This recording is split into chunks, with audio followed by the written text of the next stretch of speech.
횡보장, 자금 흡수, 들어누운 시장. 비트코인은 정말로 강세장 진정기에 들어간 걸까요?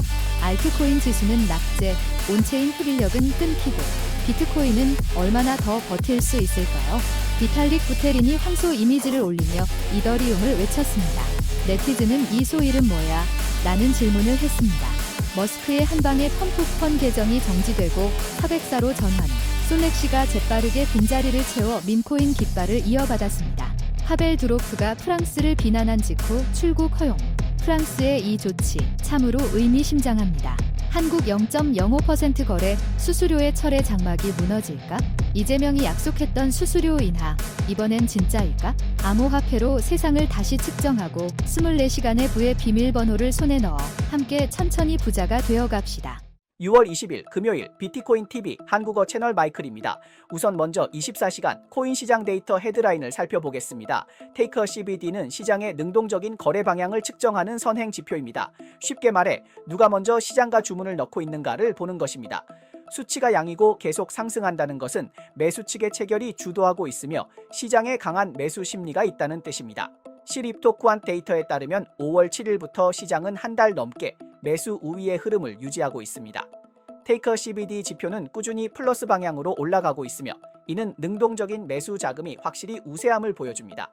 단순한 강세론이 아니라 진짜 돈이 들어오고 있다는 뜻입니다.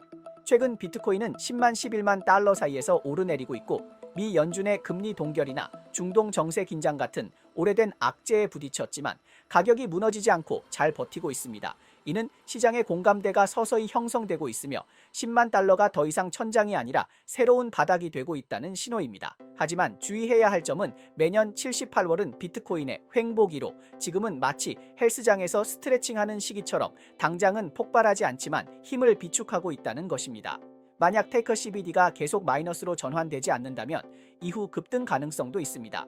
너무 무리하지 말고 레버리지는 적당히 하며 거래량이 터질 때 들어가세요. 그렇지 않으면 시장한테 혼나는 수가 있습니다. 거시경제와 지정학적 불확실성이 얽힌 가운데 비트코인은 마치 철거 거부 주민처럼 버티며 11만 달러는 못 뚫고 9만 달러도 안 깨지는 상황입니다. 일부는 죽은 척하는 거 아냐? 라며 의심할 정도입니다. 실현 이익 지표를 보면 7일 평균 실현 이익이 아직 10억 달러를 넘지 않았고 이는 대부분의 투자자들이 아직 본격적인 차익 실현을 하지 않았다는 것을 뜻합니다. 시장 심리는 의외로 냉정합니다. 즉, 급하게 파는 사람이 없습니다. 표면 수요 지표를 보겠습니다. 이 지표는 시장에서 코인을 받을 새 투자자가 있는지를 보는 것입니다. 알고리즘은 새로 발행된 코인과 지난 1년간 움직이지 않은 묵은 코인을 비교해 시장의 흡입력이 얼마나 남았는지를 계산합니다. 하지만 명백히 5월 고점 이후 이 흡입력은 점점 약해지고 있습니다. 안 사는 건 아니지만 예전만큼 적극적이지 않은 겁니다. 결과적으로 현재 시장은 올라가지도 내려가지도 못하는 애매한 구간에 갇혀 있습니다. 돌파를 원한다면 ETF가 다시 폭발적으로 매수하거나 거시경제에서 깜짝 호재가 나와야 합니다.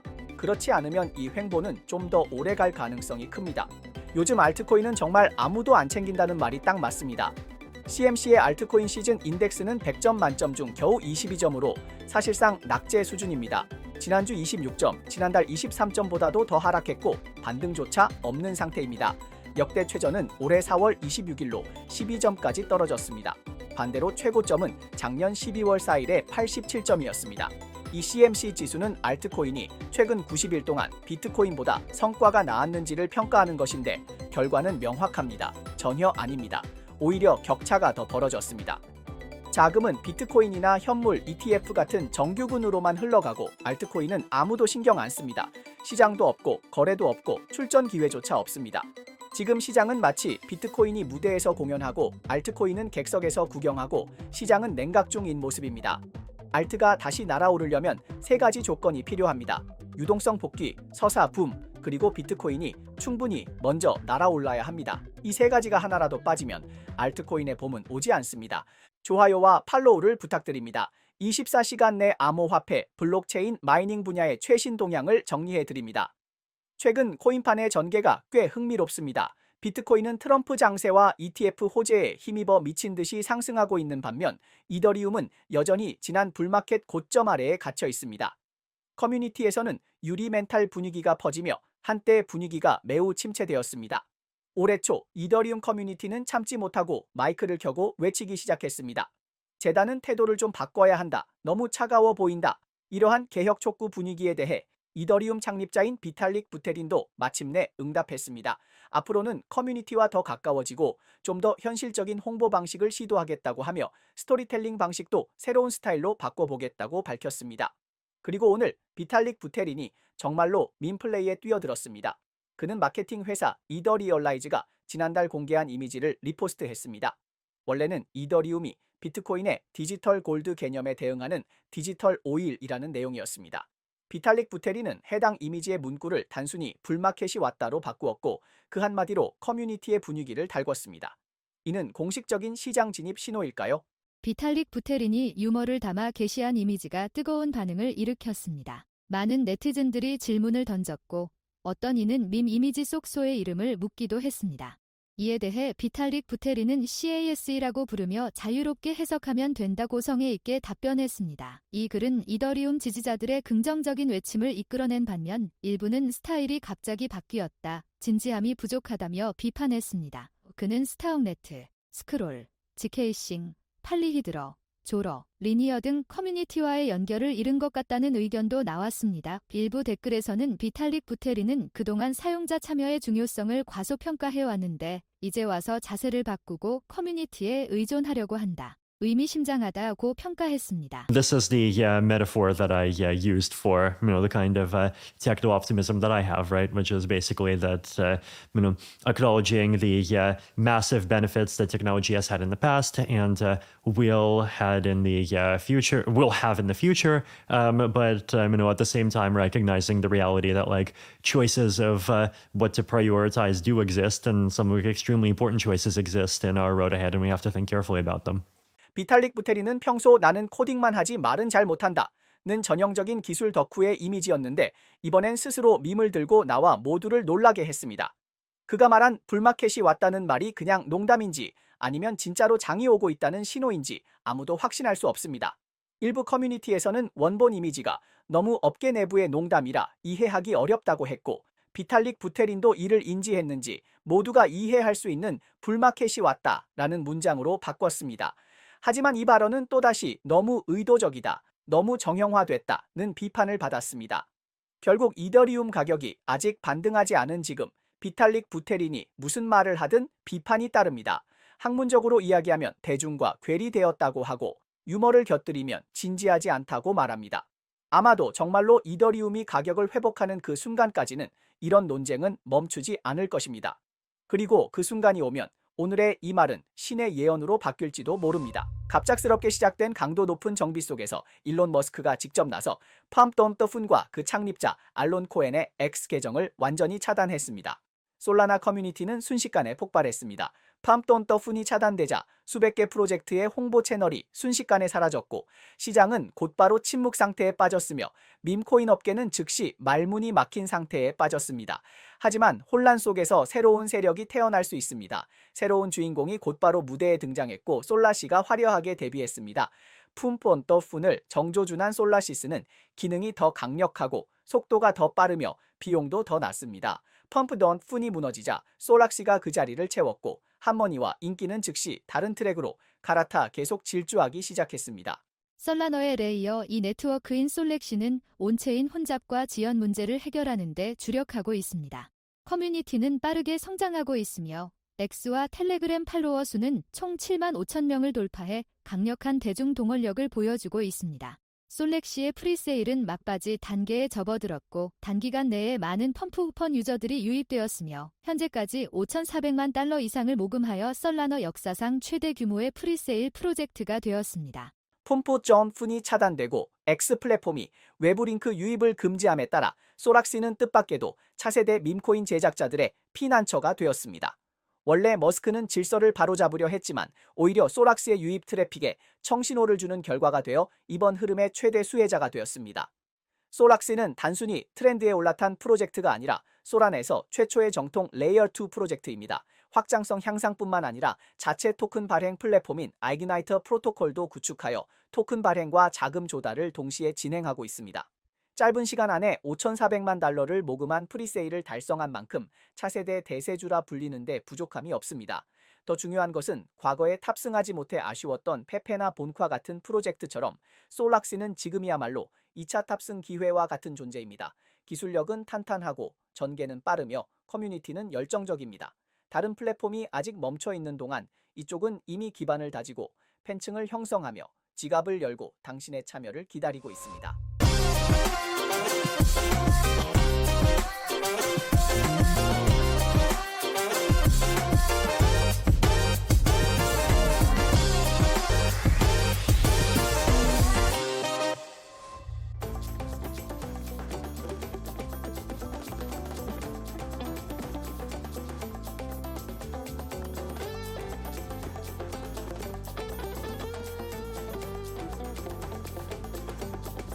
파벨 두로프 14일간 자유여행 허가. 프랑스는 너무 멀리 가지 말라고 경고. 한국 당국 거래 수수료 정밀 조사 착수. 주요 거래소들의 수수료 칼 무뎌지는 중일까? 최근 텔레그램 창립자 파벨 두로프가 프랑스 당국으로부터 구속 완화를 받았다는 소식이 전해졌습니다. 예전에 출국 금지 상태 아니었나요? 그런데 갑자기 임시로 출국 가능하다고 발표했습니다. 이 소식에 모두가 다양한 추측을 하기 시작했습니다. 프랑스 측은 그동안 그를 철저히 감시해왔고 텔레그램의 관리가 느슨하여 플랫폼에서 불법 거래, 아동 포르노, 심지어 마약 거래까지 이루어졌다고 비판하며 두로프가 수사에 협조하지 않고 공모자로 간주된다고 밝혀 출국 금지령을 내렸습니다. 그런데 이제는 갑자기 방향이 바뀌어 출국을 허용하다니요. 수사에 진전이 있거나 양측이 비공식적으로 합의한 것이 아니냐는 이야기도 나오고 있습니다. 어떤 이유든 이번 석방 조치는 매우 의미심장하며 텔레그램과 프랑스 정부가 여전히 대치 중인지 아니면 화해의 실마리를 찾고 있는지 다시 생각하게 만듭니다. 프랑스 언론 르몽드의 보도에 따르면 텔레그램 창립자 파벨 두로프는 프랑스 법원의 허가를 받아 7월 10일부터 본사 소재지인 아랍에미리트 두바이로 출국할 수 있게 되었으며 출국 기간은 최대 14일을 넘기지 않아야 합니다. So there's this limitation on my traveling ability, so to say, which is called judicial control. Judicial control is when you can't leave the country freely because there is still investigation going on and you're one of the suspects or the suspect. I was still being allowed to go to Dubai, and I returned last week from Dubai, and I will be going to Dubai later this week. But it's a very, very restricted, controlled process still. 이전에 파벨 두로프는 노르웨이 오슬로에서 열린 인권재단 주최 도슬로 자유포럼에 참석하고 연설하기 위해 출국을 신청했으나 5월 프랑스 당국에 의해 거부당해 결국 원격으로 참여했습니다. 3월부터 4월 사이에는 두바이로의 단기 출국이 허용된 바 있습니다. 오픈 네트워크 재단 TO에는 이번 임시 출국 허가를 환영하며 이를 표현의 자유에 대한 상징적인 승리로 평가했습니다. 며칠 전 파벨 두로프는 언론 인터뷰에서 프랑스 규제를 강하게 비판하며 이런 식이면 프랑스 사회가 무너질 것이라고 발언했습니다. 그런데 그 직후 프랑스 법원이 갑자기 두바이로 임시 출국 허가를 승인했습니다. 말 그대로 입으로 티켓을 따낸 이번 상황은 다소 의미심장합니다. 사실 두로프는 최근 유럽연합을 상대로 한 소송에 대해 SNS에서 매일 이야기하고 있습니다. 이 소송은 단순히 그 개인과 프랑스 당국 간의 갈등이 아니라 암호화폐 커뮤니티, 프라이버시 지지자들, 표현의 자유를 옹호하는 진영 모두가 세기의 상징적 사건으로 간주하고 있습니다. 그 이유는 바로 이 질문에 직면했기 때문입니다. 소셜 플랫폼은 어디까지 관리를 해야 하는가? 모든 걸 차단해야 하는가? 아니면 전혀 개입하지 말아야 하는가? 사용자 프라이버시를 지키는 동시에 범죄 악용을 막기 위한 플랫폼 책임은 대통령보다도 무거울 수 있습니다. 이번 소송은 텔레그램을 시험대로 삼아 서구 사회가 자유라는 깃발을 계속 지킬 수 있는지를 평가하는 자리입니다. 앞으로 두로프가 어떻게 대응할지 전 세계가 주목하고 있습니다. 한국 코인판 투자자들이 그토록 고대하던 수수료 개편 소식이 드디어 들려왔습니다. 한국금융위원회가 주요 가상자산 거래소들이 수수료 명목으로 투자자들에게 과도한 부담을 지우고 있는지에 대해 조사에 나설 예정입니다. 최근 몇 년간 코인 투자 열기가 뜨거웠지만 수수료를 보면 머리가 아프다는 말이 많았습니다. 매수 한 번, 매도 한 번에 플랫폼이 먼저 수수료를 떼가니 수익이 바로 줄어들고 자주 거래하기가 꺼려졌던 것이 사실입니다. 이제 규제가 움직이면서 많은 개인 투자자들이 기대하고 있습니다. 이번에 정말 수수료가 내려간다면 시장도 다시 활기를 띨 수 있지 않을까라는 목소리가 나오고 있습니다. 한국금융위원회는 국정기획위원회 업무보고에서 이번 조사가 국내 주요 암호화폐 거래소를 포괄할 예정이라고 밝혔습니다. 대상에는 국제적으로 잘 알려진 빗썸, 국내 시장 점유율 1위인 업비트, 빠르게 성장 중인 코인원 등이 포함되어 있으며 광범위한 조사를 통해 수수료 제도의 타당성을 종합적으로 평가할 계획입니다. Oika, among the economies seeing weaker growth is South Korea, which has just elected a new president after 6 months of a power vacuum. Well, the OECD has slashed South Korea's GDP growth forecast by half a percentage point to just 1%, marking the second largest cut among major economies after the United States. 금융위원회는 거래소들의 수수료 체계, 부과 방식, 금액 등에 대해 전반적인 조사를 계획하고 있습니다. 이번 조사는 다양한 거래 유형과 규모별 실제 수수료 부과 상황을 포함하며 주요 글로벌 암호화폐 시장의 사례를 참고하여 국제적인 시야와 비교 가능성을 확보할 계획입니다. 수수료 이야기에서 빠질 수 없는 인물이 바로 한국의 이재명 대통령입니다. 그는 대선 당시 가슴을 두드리며 수수료를 0.05%에서 0.015%까지 낮추겠다고 공언해 개인 투자자들을 열광시켰습니다. 하지만 아직 이번 조사는 준비 단계에 불과하며 얼마나 인하할지 어떻게 실행할지는 금융위에서도 결론을 내리지 않았습니다. 한쪽에서는 투자자들이 비용 절감을 원하고 다른 한쪽에서는 거래소들이 생존할 수 있어야 하기 때문입니다. 사실 이재명 대통령은 과거에도 암호화폐와 관련한 다양한 개혁안을 내놓았지만 시장 반응은 그리 뜨겁지 않았습니다. 이번 조사가 과연 돌파구가 될 수 있을지 모두가 주목하고 있습니다. 바이낸스 창립자인 자오창펑은 최근 소셜미디어 X에 글을 올려 인공지능이 새로운 딥페이크 해킹 공격에 사용되고 있으며 영상통화 인증 방식도 곧 무력화될 것이라고 경고했습니다. 로이터 통신에 따르면 일론 머스크 산하의 XAI가 330억 달러의 X를 인수한 후 유럽연합은 관련 변동을 면밀히 감시하고 있으며 디지털 서비스법 위반 여부를 평가해 X의 전 세계 매출의 최대 6%에 달하는 벌금을 부과할지 검토 중입니다. 현재까지 X와 XAI는 이에 대해 공식적인 입장을 밝히지 않았습니다. 디라이비트 데이터에 따르면 다음 주 금요일은 비트코인 옵션의 최대 분기 결제일로 명목 가치 140억 달러에 달하는 옵션이 만료됩니다. 풋콜 비율은 0.7이며 최대 고통 지점은 10만 달러입니다. 금 지지자이자 경제학자인 피터 시프는 최근 트위터를 통해 현재은 가격의 상승 여력이 매우 크며 상승 가능성은 비트코인보다 훨씬 높고 하락 위험은 훨씬 적다고 주장했습니다. 엔트 디지털은 최근 공고를 통해 RWA 및 스테이블코인 관련 하이나나테와의 협력설은 사실이 아니라고 밝혔습니다. 회사 측은 양측이 RWA 관련 주제로 초기 탐색적 논의를 했을 뿐이며 어떠한 협력 계약이나 실질적인 사업적 합의도 체결하지 않았다고 설명했습니다. 네, 이상이 오늘 방송의 주요 내용입니다. 저희 채널은 주로 암호화폐, 블록체인, 채굴업계에 가치 있는 뉴스를 보도하고 있습니다. 뉴스 외에도 심도 있는 특집 보도를 제공하고 있습니다. 채널이 유익하다고 생각되시면 공유와 팔로우 해주세요. 또한 회원이 되어 함께 성공해 자산을 늘려봅시다. 그럼 다음 주에 또 만나요.